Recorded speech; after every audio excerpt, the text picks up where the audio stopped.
आज की वीडियो में हम आपको जानकारी देने वाले हैं जो कल का टेस्ट हुआ था उसमें कौन कौन सा सही आंसर है। जो भी क्वेश्चन पेपर आपको दिए गए थे उनके सभी सही आंसर्स को बताए जाएंगे।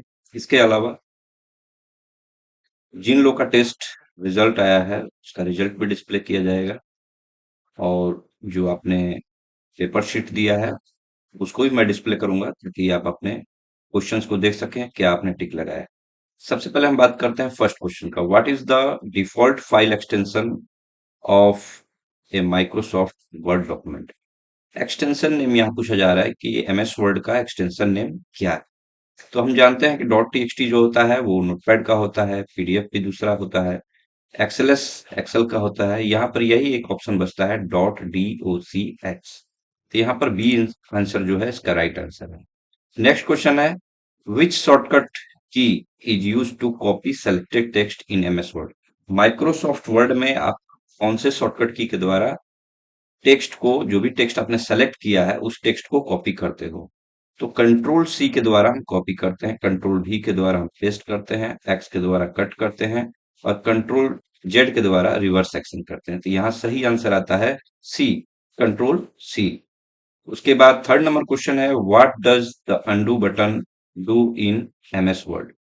तो अंडू बटन क्या करता है? अंडू बटन अभी मैंने बताया कंट्रोल जेड, ये रिवर्स द लास्ट एक्शन करता है। तो इसका आंसर आता है C, reverse the last action. Fourth number question देखते हैं हम। Which feature is use to check the spelling in MS Word. Microsoft Word में स्पेलिंग या ग्रामर वगैरह चेक करने के लिए कौन सा ऑप्शन यूज होता है? तो यहाँ फर्स्ट में ही इसका आंसर है स्पेलिंग एंड ग्रामर। इस ऑप्शन के द्वारा हम एमएस वर्ड में जो भी स्पेलिंग मिस्टेक है या ग्रामेटिकल मिस्टेक है उसके एरर को हम दूर करते हैं। Next 5 number question which tab contains the option to insert a table. Microsoft Word में यदि आपको टेबल इंसर्ट करना हो तो आप किस टैब या किस ऑप्शंस के द्वारा आप इंसर्ट करोगे? तो यहाँ राइट आंसर आता है बी, इंसर्ट टैब के द्वारा। 6 नंबर क्वेश्चन है which of the following is use to apply bold formatting to the text. किसी भी टेक्स्ट को बोल्ड यदि करना है तो सिंपल इसका शॉर्टकट की सबको याद होगा। कंट्रोल आई से इटैलिक होता है, यू से अंडरलाइन होता है, कंट्रोल पी से प्रिंट होता है, फाइनली बचता है C number option control B. Control B के द्वारा हम लोग टेक्स्ट को बोल्ड करते हैं।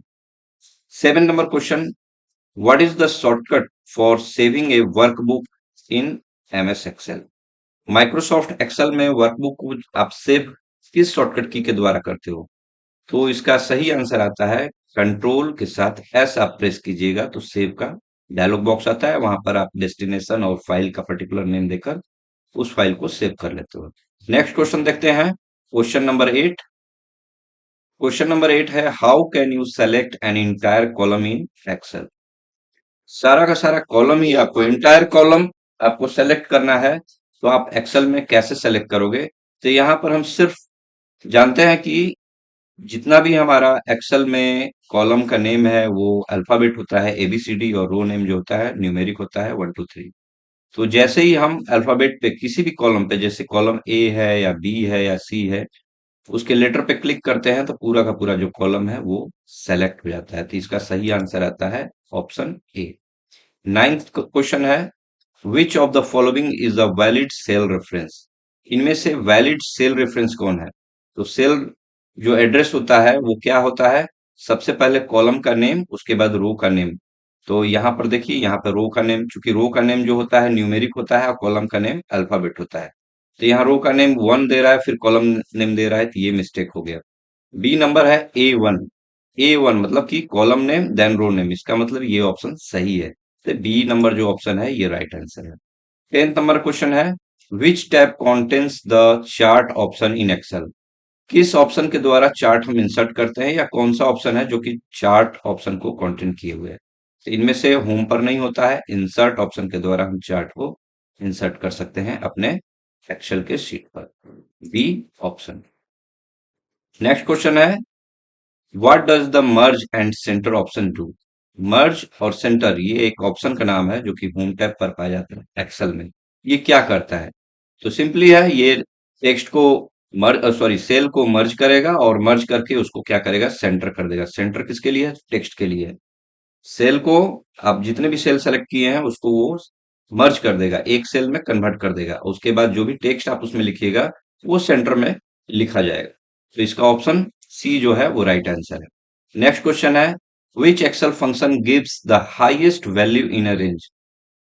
आप जो भी रेंज सेलेक्ट किए हो, जो भी फंक्शन लिखे हो, उस फंक्शन में जो भी रेंज आप डाल रहे हो, A1 से लेकर C1 तक या D1 से लेकर E1 तक, उस रेंज में कौन सा न्यूमेरिक वैल्यू जो है वो हाईएस्ट वैल्यू है, वो पता करना है। तो उसको पता करने के लिए हम जानते हैं option number A max function है, जिसके द्वारा हम मैक्सिमम वैल्यू को रेंज से एक्सट्रैक्ट करते हैं। 13 नंबर क्वेश्चन है, what does the control P shortcut do in MS word. Microsoft Word में कंट्रोल पी के द्वारा क्या करते हैं, सिंपली कंट्रोल पी के द्वारा हम डॉक्यूमेंट को प्रिंट करते हैं। तो इसका सही आंसर है ऑप्शन ए। नेक्स्ट क्वेश्चन है, which option lets you combine multiple cell in a table. Table आपने MS वर्ड में बना लिया है या एक्सेल का ही टेबल है, उसको यदि आपको एक सेल में कन्वर्ट करना है तो अभी हमने बताया है कि मर्ज ऑप्शन के द्वारा हम उसको करते हैं। तो यहां पर सही आंसर आता है C, merge cells. Next question है 15 number, what is the minimum number of column required to create a table. कोई भी टेबल आप वर्ड में बनाते हो तो एक मिनिमम नंबर उसका क्या होता है कि हम कितना सेल लें तो टेबल बन जाए। तो इसका राइट आंसर आता है ऑप्शन ए। यदि एक आप सेल बना लिए हो तो आप और भी सेल इसमें बना सकते हो। Next question 16 number, which tab has the margins option in Microsoft word. Microsoft Word में यदि आपको मार्जिन सेट करना हो पेज का, मार्जिन हम क्यों सेट करते हैं, मार्जिन हम सेट करते हैं जब हमको प्रिंट करना होता है तो हमारा सारा का सारा जो कंटेंट है वो प्रिंट होकर पेज पे सही से आए, कोई भी कंटेंट आउट ऑफ पेज ना रहे, ताकि हमारा जो पेज है वो खराब ना हो सके और सारा का सारा जो मैटर है हम पेज पर रीडेबल कर सके। तो इसके लिए हम मार्जिन सेट करते हैं। तो मार्जिन सेट कहाँ से करते हैं, तो इसका आंसर आता है सी, लेआउट्स के द्वारा, पेज लेआउट के द्वारा हम मार्जिन को सेट कर सकते हैं।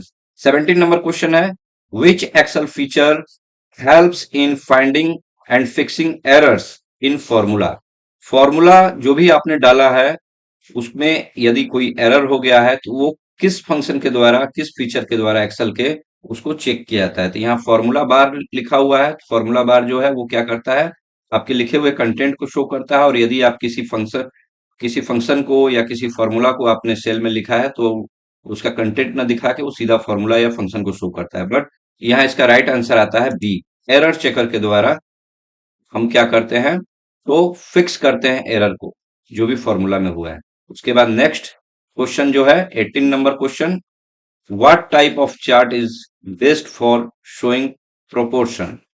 किस तरह का चार्ट, तो लाइन चार्ट के द्वारा भी नहीं कर सकते हैं, कॉलम चार्ट के द्वारा भी नहीं कर सकते हैं, बार चार्ट के द्वारा भी नहीं कर सकते हैं। किसी भी ऑब्जेक्ट का या किसी भी सब्जेक्ट जो भी आप जिस चार्ट आप डिजाइन कर रहे हैं उसका परसेंटेज दिखाना है। जैसे मान लीजिए कि इस धरती पर कितने भागों में खाली जगह है, कितने भागों में जंगल है, या कितने भागों में, कितने पार्ट्स में वाटर है। इन सारे चीजों को दर्शाने के लिए आप सिंपली पाई चार्ट बनाते हो, जहां से हम इसको शो करते हैं। तो 18 का राइट आंसर है बी। 19 नंबर क्वेश्चन है, what does the count if function do. Count if, चूंकि काउंट फंक्शन क्या करता है, तो जो भी सेल है उसमें नंबर्स को काउंट करता है। तो यहां पर काउंट इफ क्या करेगा, तो ये counts cell based on condition, ये कंडीशन चूंकि इफ लग गया है, ये कंडीशन के हिसाब से उसको काउंट करके आपको डिस्प्ले कराएगा। तो इसका राइट आंसर है सी। 20 नंबर क्वेश्चन है, इन एक्सेल, माइक्रोसॉफ्ट एक्सेल में व्हाट डज #div/0। ये इस तरह का जो एरर है वो क्या इंडिकेट करता है, तो जो भी इसका राइट आंसर है बी। इसमें होता क्या है कि जो भी हम डिवीजन वगैरह देते हैं तो वो जीरो के द्वारा डिवाइड अगर हो रहा है तो डिवीजन बाय जीरो इसका अर्थ होता है। नेक्स्ट 21 नंबर क्वेश्चन है, the physical part of computer are known as. Very simple है, ये फंडामेंटल का क्वेश्चन है। हमारे कंप्यूटर का फिजिकल पार्ट क्या होता है, तो जैसा कि हम लोग जब कंप्यूटर का बेसिक स्टार्ट करते हैं तो हम आपको बताते हैं कि कंप्यूटर जो है उसमें मोस्टली सॉफ्टवेयर जिसको कि हम यूज करते हैं, सॉफ्टवेयर कई तरह के होते हैं।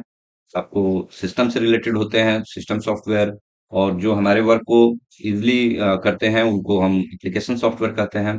बट यहाँ पर पूछा जा रहा है कि उसका जो फिजिकल पार्ट है वो क्या है, तो फिजिकल पार्ट जिसको हम छू सकते हैं, देख सकते हैं, उसको हम लोग हार्डवेयर कहते हैं। तो यहाँ सॉफ्टवेयर भी सही नहीं है, प्रोग्राम भी सही नहीं है, ऑपरेटिंग सिस्टम, ये सब क्या है अपने आप में सॉफ्टवेयर है, ये तो प्रोग्राम्स है। लास्ट बचता है option D. D is the right answer, hardware. Hardware को हम लोग क्या कहते हैं, हमारे कंप्यूटर का ये फिजिकल पार्ट है, जैसे कीबोर्ड हो गया, माउस हो गया। हर हार्डवेयर का कैटेगरी होता है उसके वर्क के हिसाब से, जैसे यदि इनपुट का काम कर रहे हैं तो इनपुट हार्डवेयर हो गया, इनपुट डिवाइस हो गया। आउटपुट जिस हार्डवेयर के द्वारा कर रहे हैं तो वो आउटपुट डिवाइस हो गया। इसके अलावा कोई डाटा स्टोर कर रहे हैं तो स्टोरेज डिवाइस हो गया। नेक्स्ट चलते हैं 22 नंबर क्वेश्चन पे। What is an example of system software? System software का एग्जाम्पल क्या है इनमें से? पेंट, एमएस एक्सेल, टैली और विंडोज। तो हमने आपको बताया है कि जो भी हमारे सॉफ्टवेयर हैं जो हमारे सिस्टम के लिए यूज होते हैं वो सिस्टम सॉफ्टवेयर कहे जाते हैं, और जो हमारे वर्क को इजी करता है वो उसको एप्लीकेशन सॉफ्टवेयर कहते हैं। तो यहाँ पूछा जा रहा है सिस्टम सॉफ्टवेयर इनमें से कौन सा है? तो पेंट जो है डिजाइनिंग बनाने का काम करता है, तो ऑब्वियसली ये हमारे लिए काफी फायदेमंद है और इसको हम एप्लीकेशन सॉफ्टवेयर की कैटेगरी में डाल देते हैं। माइक्रोसॉफ्ट एक्सेल जो है ये टेबलर फॉर्मेट के डाटा और अकाउंटिंग से रिलेटेड वर्क करता है, मैथमेटिकल वर्क करता है, तो ये हमारे लिए बहुत ईजी है, यूजफुल है। उसके अलावा टैली है, ये भी अकाउंटिंग का सॉफ्टवेयर है।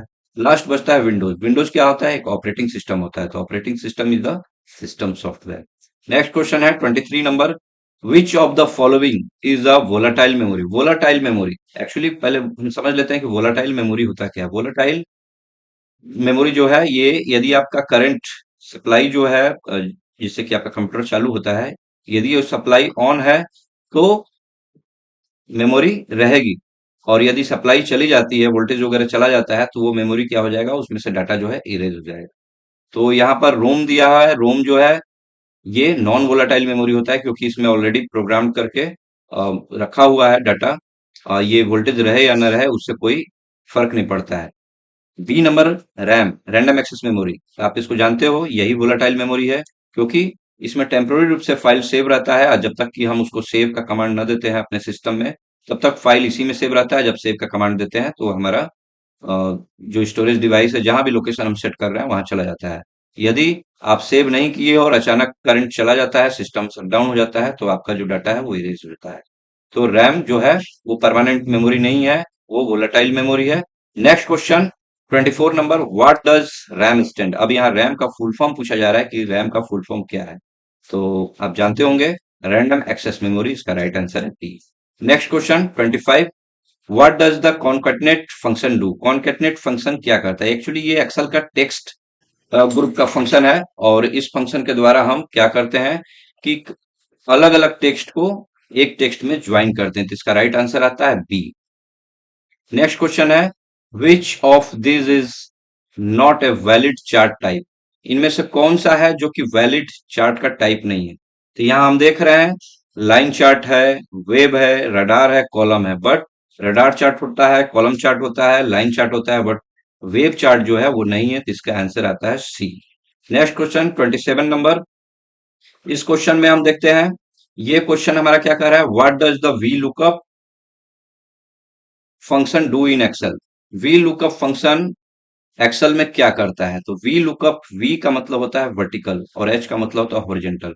एच लुकअप जो है looks up a value in horizontally, और वी लुकअप क्या है, looks up a value vertically in the first column. तो वी लुकअप का 27 नंबर क्वेश्चन का राइट आंसर है B, looks up a value vertically in the first column. Next चलते हैं 28 number question पे।